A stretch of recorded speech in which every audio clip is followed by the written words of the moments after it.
Hi folks, welcome to the channel. It's Tom with Friskified Fitness, and today I'm making homemade Greek yogurt. Why making it homemade? Well, I want to see if I can. Spoiler alert, it worked because science! Tom is the Friskified science guy. Tom. And also because I saw one video on how to do this on YouTube. So YouTube, of course, made sure that I saw every video on how to make homemade Greek yogurt. Thanks, algorithm. As you know, Greek yogurt is high in protein, but I wanted to see if I could make it for less than what I could buy it for. Let's take a look. So I poured a half gallon of 2% milk into this pot. And according to all of the directions on all of the videos like ever made on this, you're supposed to get this up to a boil. Now I'm stirring it right now just to get an even distribution of heat and also so that nothing burns to the bottom of the pan. The important thing to keep in mind is burnt milk is horrible to get out of a pot or pan or whatever you want to call it. I'm trying to avoid a catastrophe. It's not quite boiling yet, but I wanted to stir it so that we get a nice even distribution of the heat. It's important not to have things that burn on the bottom, particularly when you're dealing with, milk. Okay, as you can see, it boiled and it started to boil a little bit over. Believe it or not, that's what we want. And now we cover it and we wait for it to cool until it's just a little bit above room temperature. And the reason why you want it just a little bit warmer than room temperature is if you have it too hot or too cold, you're not going to be able to produce optimal yogurt. The enzymes, the bacteria that help make yogurt will either die at the high temperatures or take way too long at the lower temperatures. So now we wait.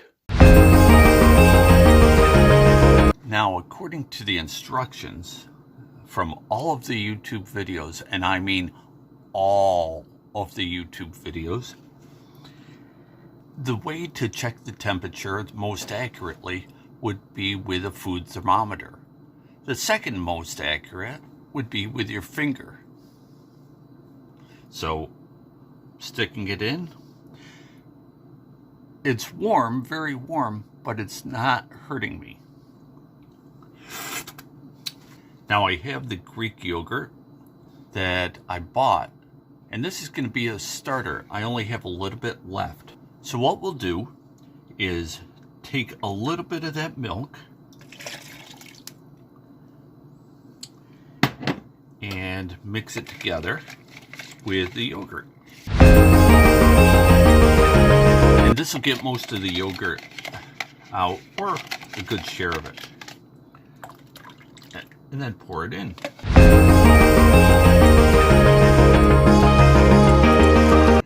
Now I have an oversized plastic container and I'm just going to pour the milk in.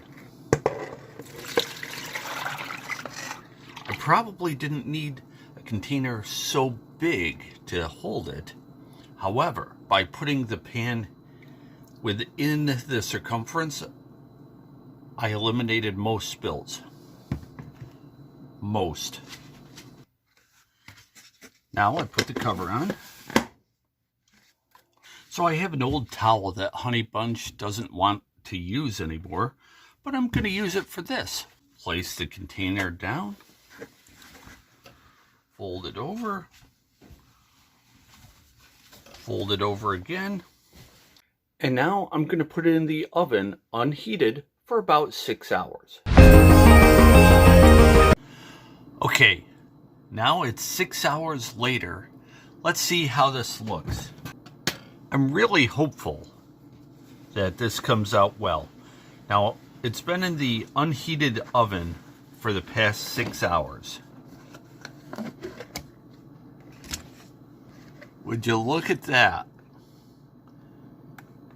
It's like yogurt. You know why it's like yogurt? Because it is yogurt. So I've got an empty container got a strainer, and I've got cheesecloth.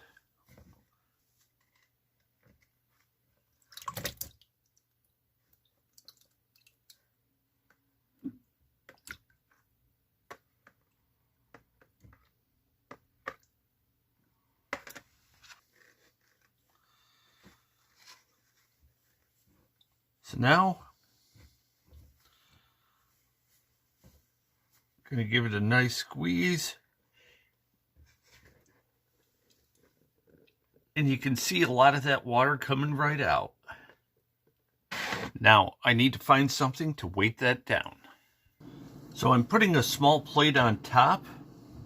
Then I'm taking this sparkling water and setting that on top. I'm going to put it in the fridge. We're going to come back to it tomorrow morning. Okay, so it's the next morning. Now I added a second bottle just to weigh it down more. We'll take the plate off. Wow, that plate is in there good. Wow. Looks like we got quite a bit of fluid.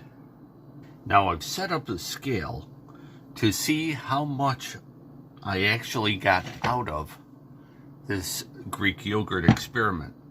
This way I can determine if it's actually financially feasible to take an entire freaking day to make this yogurt.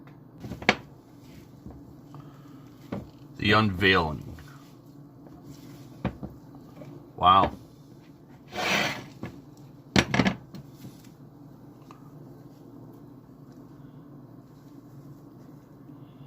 You see the attractive cheesecloth marks? That's awesome. All right, so now, let's see if I can get this in one piece.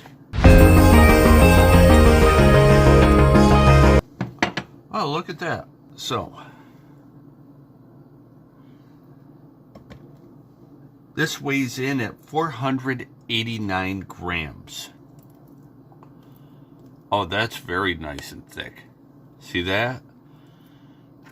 That's great. So far a success. But let's see how it actually tastes.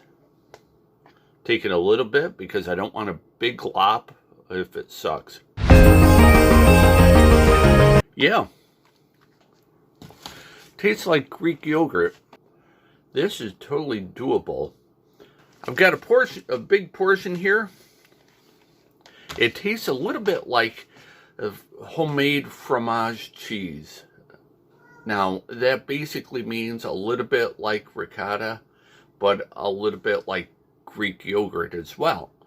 So, it's very thick. As you can see, it's very thick. And now we're going to do a little bit of research and see if it's actually financially feasible to continue doing this, or should I just buy it and be done with it?